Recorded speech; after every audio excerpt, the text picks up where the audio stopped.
Okey, bismillahirrahmanirrahim. Assalamualaikum warahmatullahi wabarakatuh. Dan hari ini kita sekali lagi bersiaran langsung dalam program Borak Balai Berita NSTP daripada Ing Studio di Jalan Bangsa, Kuala Lumpur. Dan saya Ahmad Zaini Kamaruzaman akan membawa anda ke dua buah negara bersama dengan rakan setugas saya iaitu Farah Naskarim untuk membincangkan isu yang sama lagi iaitu isu COVID-19 yang sedang melanda negara kita pada ketika ini. Ya Farah. Kita akan ke kota London dan Washington DC di Amerika Syarikat bersama rakyat Malaysia yang telah lama bermastautin di sana. Kita akan ke kota London dulu tu. Okey. Bersama Zahrah Uthman, koresponden sambilan NSTP. Assalamualaikum Kak Zahrah di kota London. Tak dengar. Soalan? Ya, mungkin ada gangguan sikit. Okay, teruskan Farah dengan soalannya. Ya. Kak Zahrah, sejak kebelakangan ni kita dengar macam-macam berita yang datang dari London. Antaranya mereka yang berumur 70 tahun ke atas akan dikenakan perintah berkurung selama 4 bulan untuk yang 70 tahun ke atas, dan juga dalam beberapa jam yang lalu kita dengar yang kota London sendiri, Central London akan dikenakan perintah berkurung separa berkurung. Tapi Kak Zahrah berada di sana, mungkin Kak Zahrah berada di posisi yang lebih baik untuk menceritakan keadaan sebenar. Silakan Kak Zahrah. Boleh. Sebenarnya belum ada pengumuman resmi ya dari Downing Street sama ada untuk lockdown terus atau mengenakan perintah berkurung terhadap warga mas yang berumur 70 tahun ke atas. Semua ni cakap-cakap saja, kemungkinan besar akan diadakan, akan diteruskan, akan dilaksanakan, tapi tak ada pengumuman resmi. Jadi kami semua macam tertunggu-tunggu dan ini telah mencetuskan panic buying. Ya, tapi apa yang lebih sangat pasti dari semalam ialah pengumuman tentang penutupan sekolah dan juga bermula pada hari Jumaat, dan juga peperiksaan seperti A-level dan GCSE akan ditundakan untuk masa yang tak tahu bila ya. Jadi itu yang menjadi satu keadaan tidak menentu, a time of uncertainty for all of us that is creating a lot of panic buying lah. Dan juga apa yang pasti ialah ramai orang telah yang sekarang ini bekerja di rumah, dan malangnya ramai juga yang dihentikan kerja seperti di industri perhotelan yang memang tak ada langsung pelanggan-pelanggan yang datang. Semua banyak pembatalan, banyak cancellation, banyak orang yang tak travel langsung ya. So ini yang menyebabkan keadaan yang sangat boleh dikatakan masa yang sangat gelap bagi kami di sini lah. Kak Zahrah, sebelum kita sambung sikit, sekarang ni satu dunia meneliti statistik yang dikeluarkan oleh kerajaan masing-masing. Mungkin Kak Zahrah boleh kongsikan sedikit kalau Kak Zahrah ada tentang number yang mungkin disaring dan sudah dijangkiti wabak berkenaan. Setakat ini dikatakan bahawa lebih 2,000 yang mendapat jangkitan dan kematian ialah lebih daripada 100. Ini masa kita bercakap, dan tak tahu juga pada masa ini lebih banyak jangkitan telah berlaku sebab sekarang mereka telah hentikan usaha untuk membuat pemeriksaan untuk testing kan. Jadi siapa saja mungkin berjangkit tapi terpaksa tinggal di rumah sebab arahannya ialah kalau sesiapa yang demam, sesiapa yang ada batuk-batuk dan atau balik daripada tempat-tempat seperti Italy, France, tempat-tempat lain, Spain misalnya, kalau pergi ke situ atau ada bersentuhan, berdekatan dengan orang-orang dari sana, jadi mereka kena self-isolate. Jadi angka sebegini tidak diambil kira. Kita tahu ada orang yang mungkin demam, batuk di rumah, tetapi ini tidak menjadi statistik. Jadi angka yang diberi tak begitu tepat. Mungkin lebih tinggi lagi. Ya, Kak Zahrah, macam mana agaknya masyarakat ataupun rakyat di UK sendiri mereka menghadapi situasi ini? Adakah mereka juga terpaksa buat social distancing dengan orang ramai, ataupun mereka masih lagi seperti biasa membeli belah dan berada di jalan raya ataupun di mana-mana saja.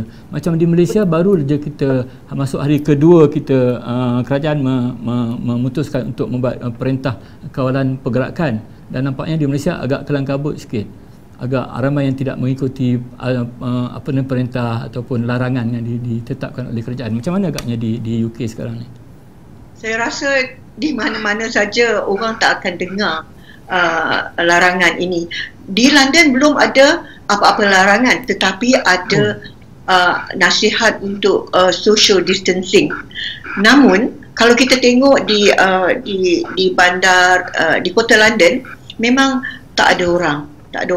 Siang tak ada orang kan, tapi malam masih ada orang yang pergi ke pub, pergi ke club kan. Masih ada lagi? Ini belum lagi ada larangan rasmi kan. Cuma dinasihatkan kalau ada apa-apa majlis, ada apa-apa acara, dibatalkan.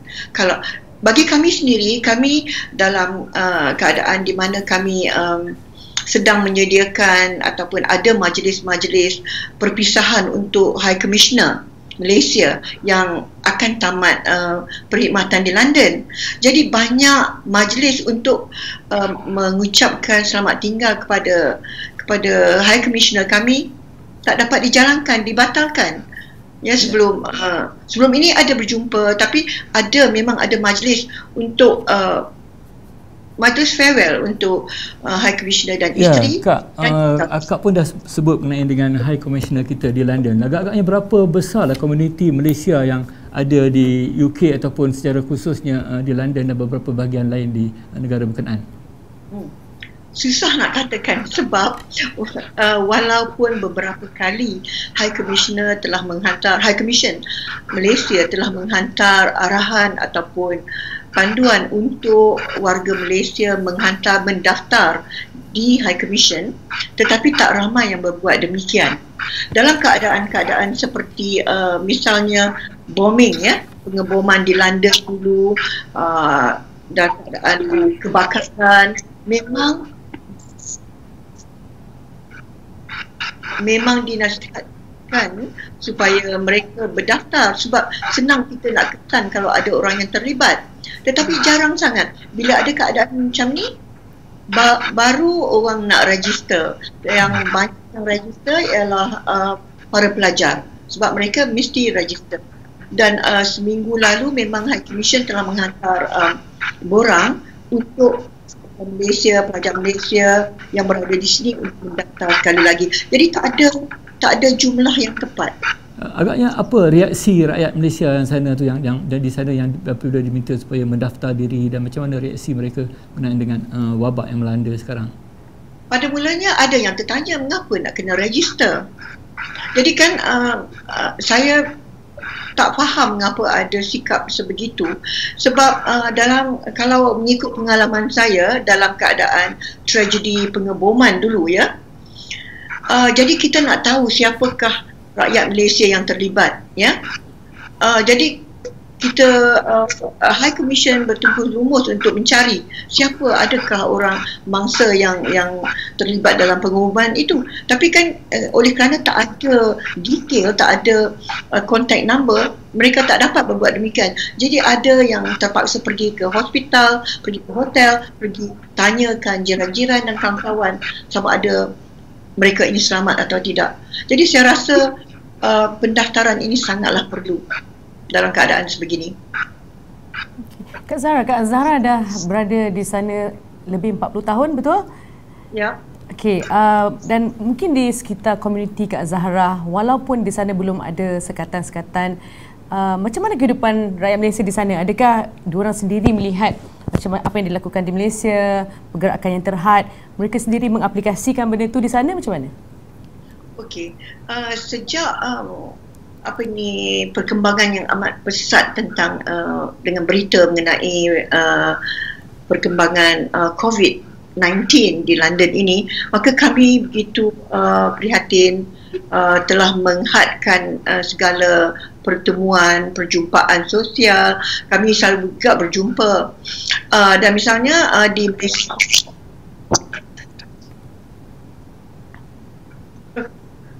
dan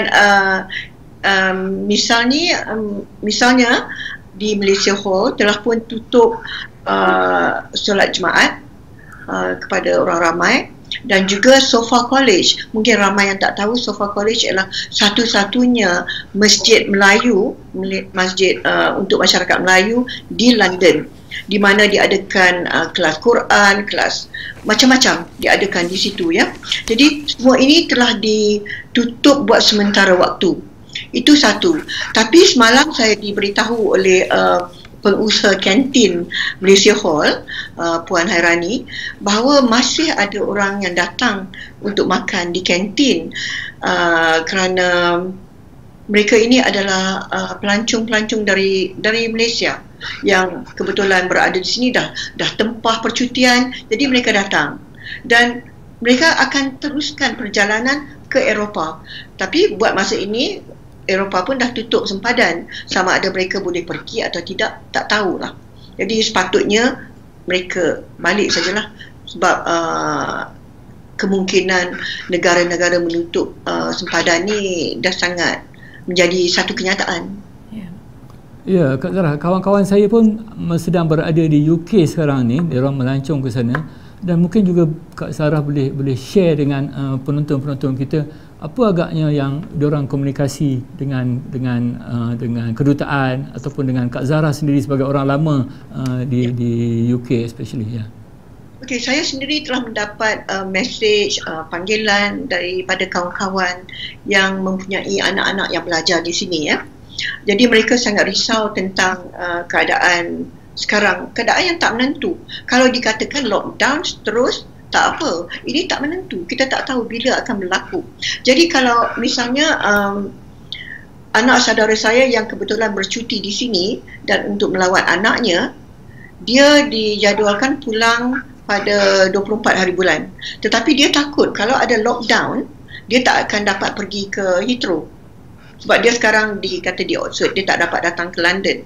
Sebab London saja yang apa ni orang cakap akan ada dikenakan lockdown.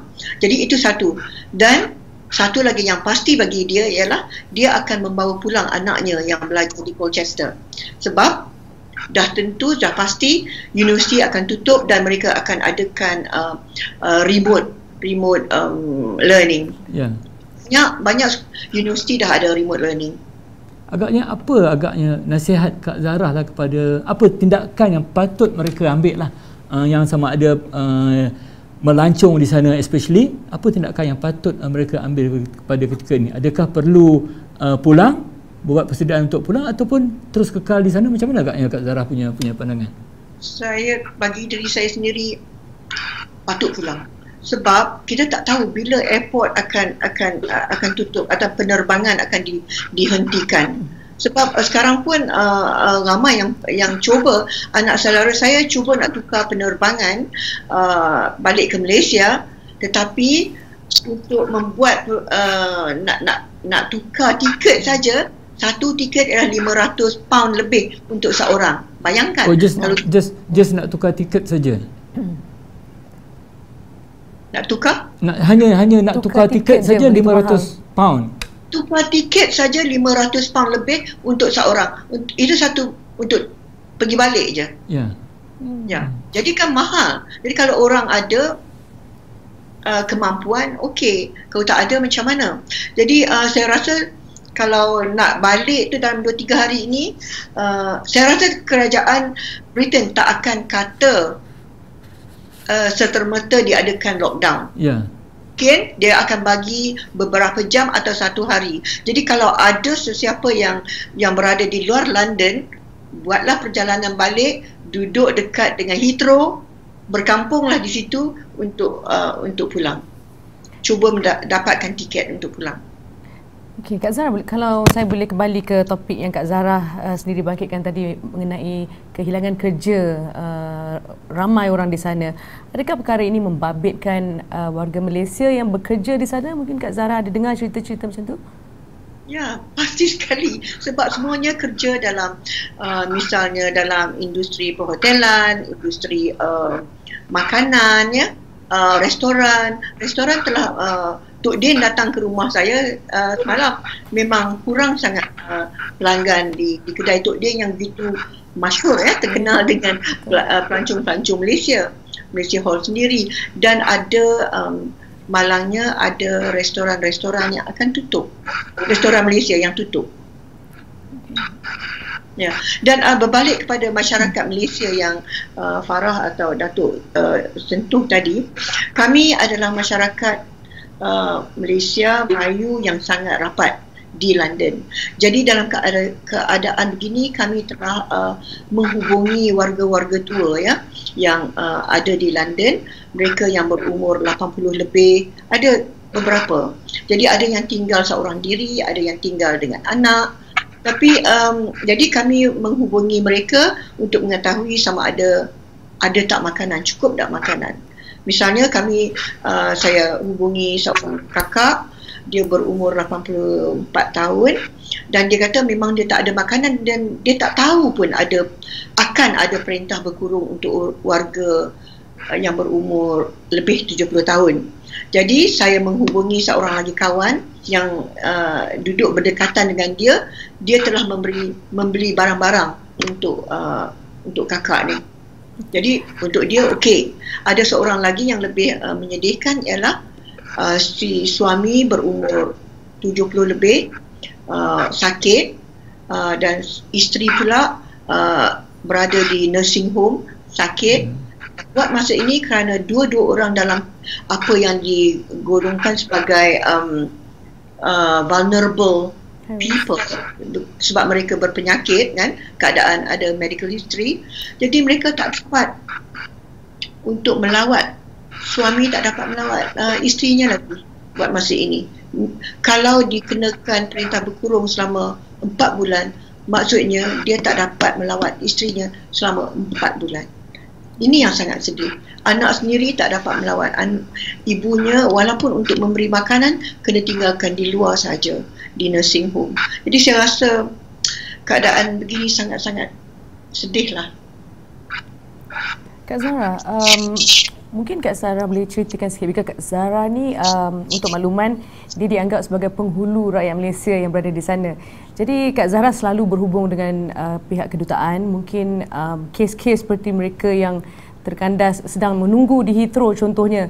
Macam mana komunikasi dengan pihak kedutaan dalam membantu urusan pemulangan ni misalnya, Kak Zara? Setakat ini saya tahu Highcom telah menghantar pengumuman apa yang patut dibuat dalam keadaan sebegini. Social distancing tu memang apa yang telah diperbualkan sekarang ini. Dan satu lagi, batalkan apa-apa saja majlis yang ada. Dan bagi orang yang melancong, saya rasa mereka akan memberi nasihat yang sama pulang, ya, sama ada mereka dapat tiket atau tidak, itu saya belum periksa lagi lah. Tapi yang saya tahu keadaan untuk warga asing, ya, yang pergi ke negara seperti misalnya Morocco dan terkandas di sana, mereka telah mendapat pertolongan dari MP di Britain. Kemudian MP akan menghubungi syarikat penerbangan di tempat mereka dan mereka akan mengadakan penerbangan khas untuk membawa pulang rakyat mereka. Mungkin kita dapat berbuat begitu. Okey, saya satu lagi soalan. Apa agaknya mungkin nasihat atau panduan yang Kak Zara boleh berikan kepada rakyat di Malaysia mengenai saudara mara mereka, anak mereka yang berada di UK, sama ada belajar menetap di sana ataupun yang sedang melancong di sana? Okey, yang menghubungi Kak Zara pada masa ini ialah anak yang melancong dari Germany, yang belajar di Germany dan melancong di York, bukan di London. Dan dia bertanya khabar bagaimana keadaan di London. Jadi saya menasihati dia untuk menasihati anaknya untuk balik segera ke Germany. Takut tutup sempadan, dia tak akan dapat pulang ke Germany di mana dia belajar. Ada kawan yang menghubungi Kak Zara mengatakan bahawa anak dia sudah pulang. Itu alhamdulillah. Siapa yang dapat pulang alhamdulillah. Ada seorang lagi yang menghubungi Kak Zara pagi tadi kerana dua orang anak dan seorang menantu dua di London, seorang di Warwick, dan mereka mungkin tak akan balik, akan berada di sini tapi tak akan keluar, dan telah memberi janji kepada ibu bapa tak akan keluar. Dan kawan Kak Zara, seorang pensyarah di universiti, juga di universiti itu, Universiti Brunel, ada beberapa orang pelajar Malaysia, dan dia juga telah memainkan peranan yang besar, memberi nasihat kepada pelajar-pelajar ini, memberi jaminan bahawa kalau nak balik, mereka akan tolong uruskan, ataupun kalau nak tinggal di sini, mereka memang ada tempat tinggal. Yang mereka khawatiri ialah peperiksaan. Dan kalau sekarang ini tak ada peperiksaan, maka itu keadaan yang sangat bagus dan yang sesuai, ya. Tapi Kak Zara rasa kalau masih ada peluang untuk baliklah, sebab keadaan yang begitu tak menentu.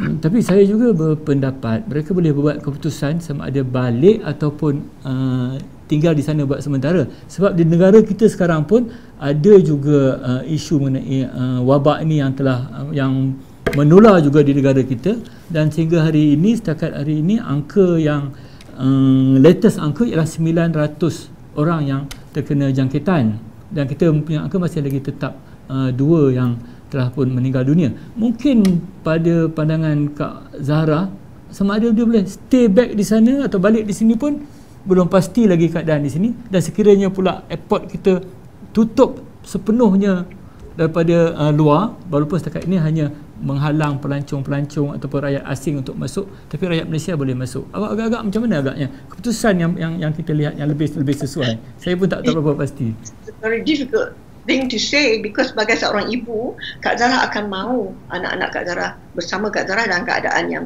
sangat genting ini, kan. Tapi kalau katakan mereka patuh kepada peraturan arahan berkurung di rumah, jangan pergi ke mana-mana, jangan bersosial. Jadi kalau dia boleh bagi jaminan itu, tak mengapa. Kak Zara sendiri anak ada workshop training silat di Belgium. Oh ya. Ya, dia sepatutnya pergi ke Belgium semalam, yesterday on the 19th. Jadi kan Kak Zara dah nasihat dia jangan pergi sebab mungkin sempadan akan tutup. Dia kata dia yang organize silat workshop ni, jadi dia tak boleh tutup, tak boleh cancel. Tapi last kali oleh kerana seorang peserta dapat ada simptom penyakit ini, terpaksa batalkan. Alhamdulillah. Jadi Kak Zara kau boleh mahu anak pinak semua sekali di sini. Tapi ada seorang anak Kak Zara di Terengganu. Jadi harap-harap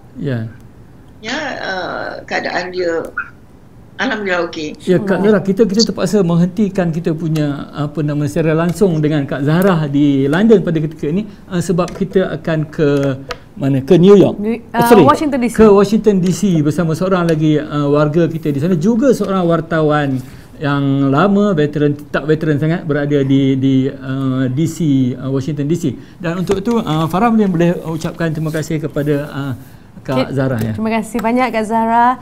Semoga Kak Zahra dan keluarga di Kota London berada dalam keadaan yang sihat dan terus kekal sihat, insya-Allah. Ya, kita juga sama-sama mendoakan kepada semua rakyat Malaysia di United Kingdom, bukan saja di United Kingdom sebenarnya, di seluruh dunia. Sama-sama kita mendoakan supaya semua selamat dan dapat kembali ataupun dapat meneruskan kehidupan seperti biasa, insya-Allah. Dan kita di sini juga harap supaya rakyat kita di sana juga sama-sama mendoakan kita. Dan terima kasih kita ucapkan kepada Kak Zahra. So kita kena rehat sebentar Farah, sebab lepas ni kita akan terus bersama seorang lagi wartawan kita di Washington DC. Okey. Jumpa kami lagi selepas ini. Terima kasih.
ke Washington di Amerika Syarikat bersama Nani Yusof, seorang editor di sebuah agensi berita berpengkalan di DC. Untuk makluman, Amerika Syarikat telah mengesahkan ke semua 50 negeri di sana sudah ada jangkitan wabak virus COVID-19 ini. Dan statistik kematian akibat virus ini dikatakan lebih kurang 180 orang setakat ini. Juga sebuah agensinya yang berkaitan kesihatan, kawalan penyakit, telah mengeluarkan amaran tahap 3 untuk rakyat mereka yang di sana untuk ke Malaysia. Maksudnya arahan ini mereka tidak digalakkan untuk datang ke Malaysia jika tiada keperluan penting. Okey. So kita akan kenalkan Kak Nani. Ya. Kak Nani. Assalamualaikum Kak Nani. Saya Zaini, kawan lama kita di New York dan juga di Washington kira-kira 2 ataupun 3 tahun lepas. Apa khabar Kak Nani sekeluarga di sana sekarang ni? I pula panggil Kak Nani juga. So, I akan panggil you Nani. Terlajak terikut dengan Farah, saya panggil Kak Nani. Okey, saya panggil Nani saja. Okey. Teruskan Nani. Waalaikumsalam. Daripada Washington, terima kasih Datuk Zaini dengan Farah. Kami di sini di rumah alhamdulillah sihat. Kami dah berkurung di rumah sejak Jumaat lagi. Dan anak-anak pun tak sekolah daripada Jumaat dan sekolah tutup sampai April 10. Daripada sejak Jumaat yang baru ni sampai kepada 3 April 10 April je? Dia daripada Mac 13 Mac sekolah dah tutup sampai April 10. Okey, agaknya makluman. Ya, teruskan. Makluman mengenai sekolah tutup tu disampaikan kepada melalui email kepada semua ibu bapa dan dia hantar email untuk semua ibu bapa pada Mac 13. Jadi ini kaedah yang digunakan oleh kerajaan Amerika Syarikat dalam proses untuk mengarahkan rakyat dia ataupun memaklumkan kepada rakyat untuk menutup sekolah. Agaknya cara penyampaian tu berkesan ke atau macam mana? Sangat berkesan. Semua maklumat kalau mengenai anak-anak di sekolah semuanya melalui email kepada dua ibu bapa. Selalunya diorang punya preference is more on the mother. So email mak dan bapa dua-dua sekali.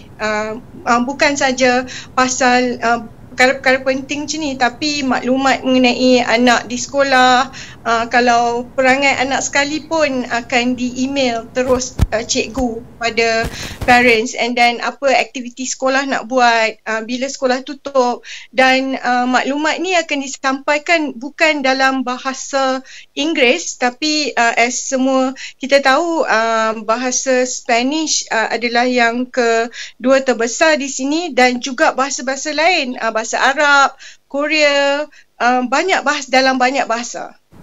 Jadi Nani, hanya setakat ini di Amerika Syarikat hanya sekolah saja ke atau sudah meliputi sektor lain juga diarahkan supaya tidak bekerja ataupun kuarantin? Okey, State of Virginia di mana saya tinggal, dia dah declare state of emergency sehari sebelum Trump declare pada Mac 13.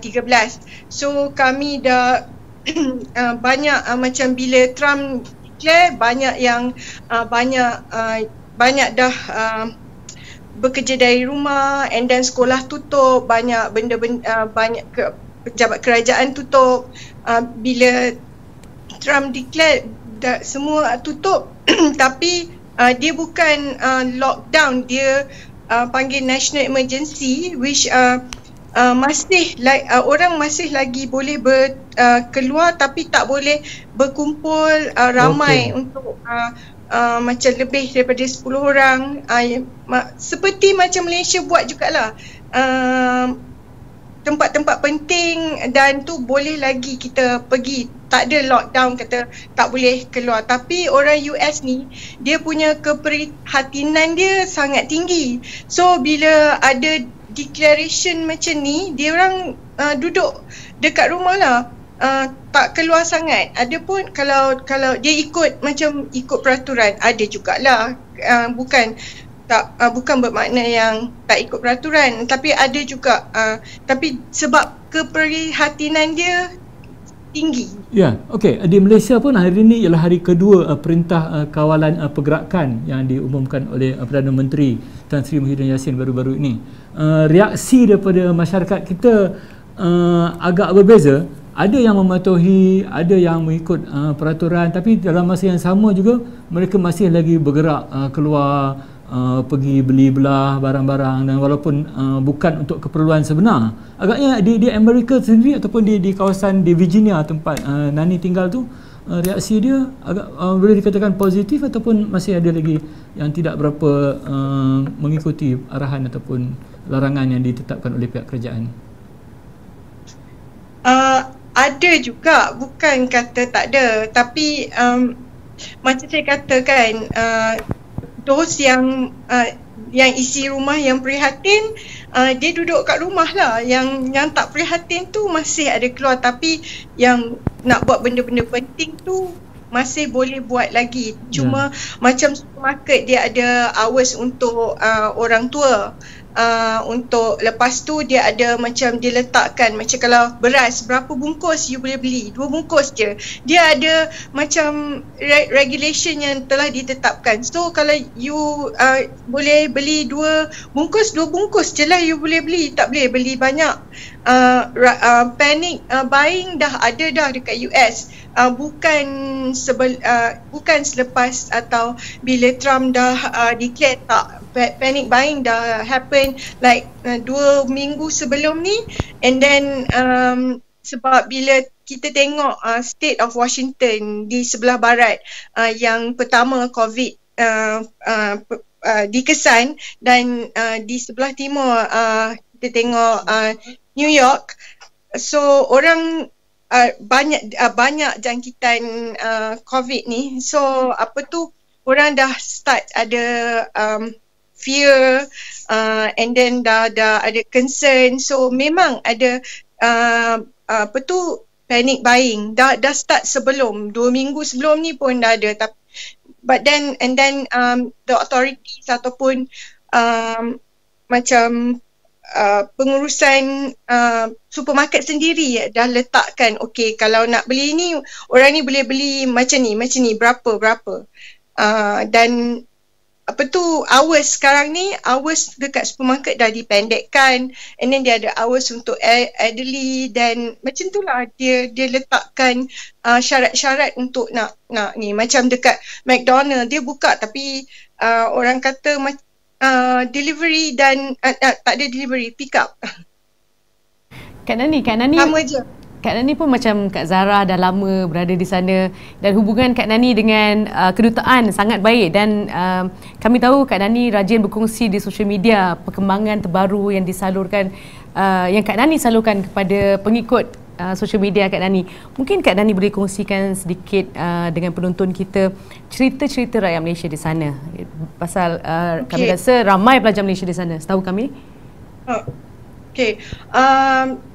Macam saya di Virginia ni, kami ada group dalam WhatsApp. So maklumat kami cepat dapat, especially daripada kedutaan. Dan kedutaan sendiri ada orang cakap Twitter, ada Facebook. So maklumat yang disampaikan oleh kerajaan Putrajaya atau kerajaan, selalunya embassy akan update. Tapi melalui WhatsApp kami dapat cepat. So saya dah biasa, sebab kita kan penyampai maklumat ni. So saya akan masukkan dalam Facebook saya, dan tag lah rakan-rakan yang di Amerika ni yang saya rasa maklumat tu perlu diketahui oleh mereka.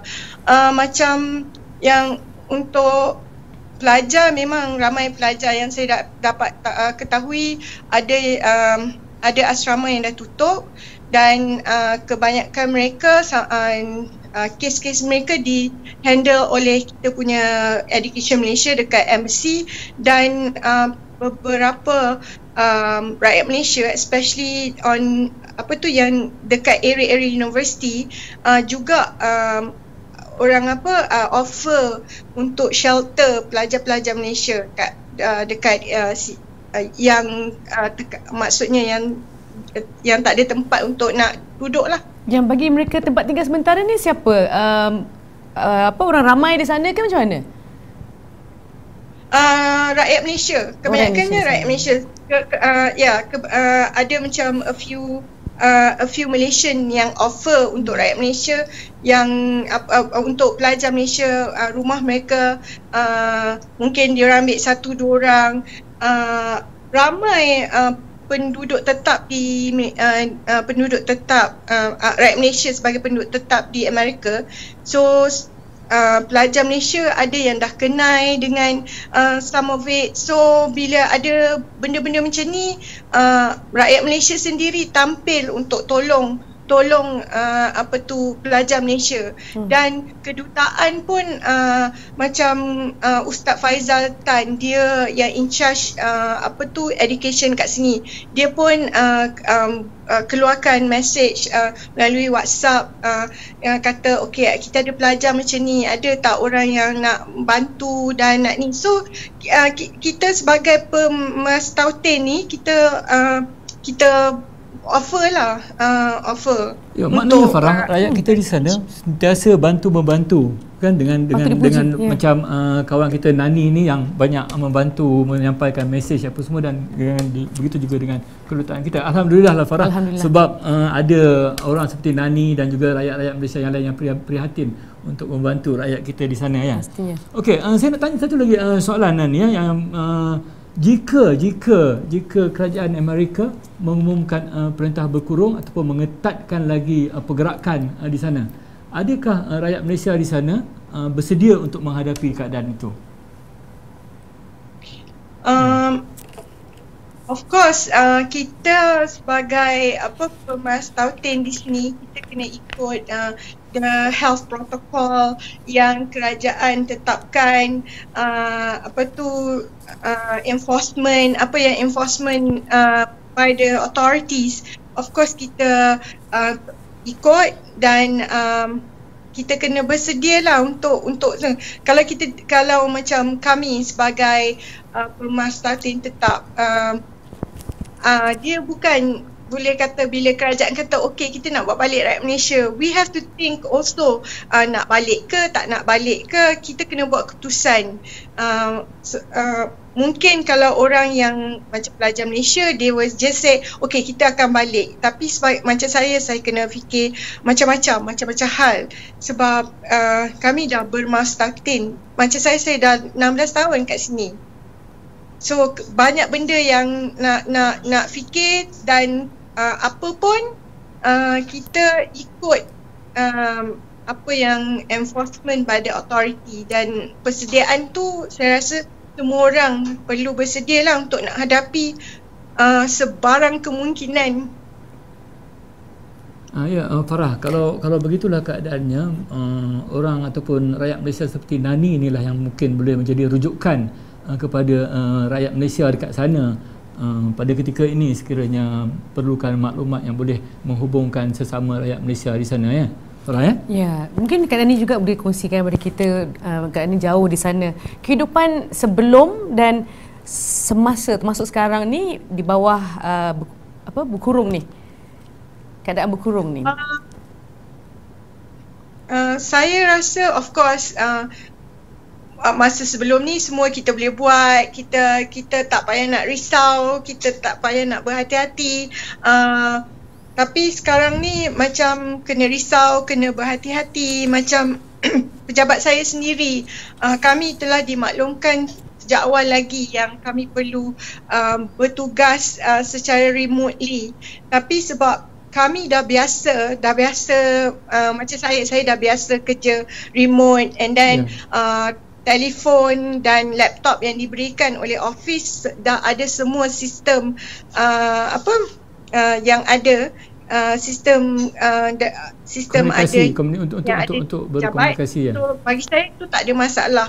Tapi cuma susah lah. Macam kalau dekat office kita ada 3 skrin nak buat kerja. Sekarang ni cuma pakai laptop 1 skrin, tapi kerja nak kena pantas, nak kena cepat, nak kejar masa. So you have to memang sabar, kena hadapi semua ni.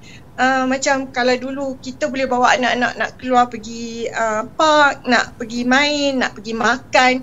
Anak saya dia punya birthday pada last Friday. After 11 years kita tak celebrate pun birthday yang ke-11. So birthday dia yang ke-11 ni kita tak celebrate pun sebab kita janji nak bawa dia keluar pergi makan, tapi sebab dah jadi macam ni, suami saya cakap tak apalah, kita support dengan dia pun faham. So kita hold back dulu celebration untuk makan-makan kat luar. And I guess semua orang terpaksa kena macam sabar tu satu benda yang penting yang sebab benda ni kita tak bukan kita boleh kontrol. So ikut arahan and then be prihatin, itu je yang saya rasa semua orang perlu ada. Kan ni berkaitan dengan warga Malaysia di sana yang mungkin bekerja sebagai usahawan. Adakah diorang punya bisnes sumber pencarian tu terjejas? Dan lagi satu soalan, ada tak di kalangan komuniti Kak Nani yang mahu pulang ke Malaysia? Ini daripada cakap-cakap saya kan, dengan bincang-bincang dengan rakan-rakan, especially yang mana dah bermastatin, yang dah lama, yang dah punya rumah, dah punya family, semua. Saya rasa mungkin itu keputusan mungkin tak akan nak balik lah. Keputusan untuk nak balik tu berat sikit lah. Macam saya pun, kami kena fikirkan, okey, kalau kita ambil keputusan untuk nak balik, apa kebaikan dan keburukan. Kalau kita tak balik, macam mana kita nak hadapi masalah-masalah macam ni. Banyak benda yang kena fikir. On business pula, yang saya tahu, macam kawan saya, dia terpaksa tutup klinik sebab tutup atau pendekkan masa, kalau boleh tak nak berinteraksi dengan lebih orang. Mungkin juga saya pun kerap kali juga bersama dengan Nani di Washington dan juga di New York dulu. Nani ni pun memang seorang yang prihatin. Saya masih ingat lagi masa kami di New York dan juga di media-media Malaysia di New York dan juga di Washington, Nani ni masakkan nasi lemak untuk kita. Kan selalu jamu kita makan dengan kuih-kuih, termasuk pada bulan Ramadan kalau kita buat jemputan di sana pada bulan Ramadan. Farah. Musafir. Ya, musafir. So agaknya soalan saya yang terakhir, mungkin apakah agaknya nasihat Nani sendiri, especially sebab ada 16 tahun pengalaman di sana, kepada rakyat Malaysia yang bukan PR di sana tapi student-student kita di sana. Apa agaknya pandangan atau nasihat Nani, tindakan yang harus mereka lakukan jika wabak ini sampai kepada tahap yang lebih tidak berapa baik yang kita hadapi? Pertama, saya nak minta mereka sentiasa berhubung dengan sesama rakyat Malaysia, communicate more dengan rakyat Malaysia, dengan kedutaan, dengan pegawai, so kita tahu apa jadi, dan kalau ada apa-apa pun kita boleh macam walaupun bukan saya, mungkin orang lain boleh bantu dan boleh tolong, dan kita tahu apa jadi dekat komuniti kita di sinilah, di setiap negeri di US ni. Okey, satu lagi. Apa pula pesanan Nani kepada ibu bapa yang berada di Malaysia ni, yang anak-anak mereka sedang bekerja ataupun sedang belajar di sana? Saya tahu mesti semua orang risau, sebab mak saya dulu pun dia risau macam tu bila dua adik saya berada di luar negeri kan masa belajar. risau dan sebagai anak kita sendiri kena cakap dengan mak kita, kalau boleh turunkan kerisauan mereka supaya mereka tak risau. Takut apa bukan apa, nanti bila mak bapak kita pula risau, mereka pula yang sakit, and then kita kat luar negeri ni kita pun yang akan risau. Kita nak keluar pun tak boleh, nak balik pun tak boleh. So anak-anak sendiri perlu cakap dengan mak bapak, kena hubung, cakap macam telefon sekali, bukan seminggu sekali dah, perlu macam telefon. Okay, everyday kalau boleh telefon, sebab sekarang ni sistem komunikasi lebih canggih kalau nak compare macam masa saya mula-mula dulu pindah di sini, yang kami kena beli kad untuk nak hubung dengan mak bapak. Sekarang WhatsApp boleh call, Messenger boleh call, semua boleh call kan. Saya minta kalau boleh kita sendiri sebagai pelajar ke rakyat Malaysia ke, kita komunikasi, make sure that kita ni still alive, so that mak bapak di Malaysia taklah risau sangat. Sebab antara satu sebab kenapa saya aktif di Facebook adalah sebab nak maklumkan kepada, of course my mother dulu, sekarang dia dah meninggal, dan adik-beradik yang saya masih alive, dan saya masih kerja seperti biasa. Macam adik saya, kalau dia tengok Facebook saya macam kosong ataupun macam saya tak upload apa-apa, dia akan call, dia cakap are you okay, atau dia akan tanya, sebab dia kata sebab dia tak tengok, dia tak nampak. Sebab tu kalau orang nak kata saya ni macam suka sangat upload banyak-banyak tapi orang tak tahu, itu adalah salah satu cara untuk sampaikan kepada orang jauh yang kita ni masih lagi hidup, masih lagi macam biasa. Dan kadang-kadang Facebook tu juga dia tak buat kita tak rasa macam kita jauh. Ya. Oh, okey, macam itulah Farah. Maknanya selain daripada parents kita di sini yang sentiasa berhubung dengan anak-anak mereka ataupun saudara-saudara mereka di mana saja, bukan saja di Amerika Syarikat, pihak student ataupun penduduk kita di sana pun perlu sentiasa memberikan maklumat terkini kedudukan mereka. Dan saya juga nak ucapkan terima kasih sekali lagi kepada Nani, sahabat lama saya, kerana sudi bersama dengan saya dan juga Farah dalam program Borak Balai Berita NSTP pada hari ini. Dan insyaAllah kita akan bertemu lagi pada lain masa. Kita ucapkan terima kasih dan jaga diri dan jaga kesihatan kepada Nani. Okey Farah? Terima kasih Kak Nani. Okey, jadi untuk kita dah dengar daripada Kak Zahrah dan Kak Nani macam mana rakyat Malaysia di tempat mereka sangat, walaupun di London tu belum ada lockdown, tapi mereka ada kesedaran sendiri dan duduk rumah, tak keluar kalau tak ada keperluan, dengan penuh disiplin. Okey, kesimpulan yang kita boleh buat daripada perbincangan kita bersama dengan Nani di Washington dan juga Kak Zahrah tadi di London, kesimpulan kita ialah apa yang penting sekali ialah kita pertama menjaga kesihatan diri sendiri, dan yang paling penting juga ialah mematuhi semua peraturan ataupun undang-undang yang telah ditetapkan oleh kerajaan baru-baru ini. Ini adalah untuk kebaikan kita bersama. Tujuannya hanya satu, iaitu untuk mengurangkan jangkitan, untuk mengelakkan lebih ramai lagi jangkit, supaya kerajaan boleh contain mereka dalam satu kawasan dan akhirnya memastikan negara kita bebas daripada ancaman wabak COVID ini. Farah. Ya. Okey, jadi itu saja dari kami untuk waktu ni. Kita akan bersiaran lagi besok. Ya, insyaAllah kita akan bersiaran lagi esok. Dengan itu kita harap semua rakyat kita walau di mana saja berada, termasuk di Malaysia, supaya berdoa dan kita akan kembali pulih seperti sedia kala. Dan akhir sekali saya ucapkan terima kasih kepada semua penonton pada hari ini. Dan sekian, wabillahi taufiq wal hidayah. Wassalamualaikum warahmatullahi wabarakatuh.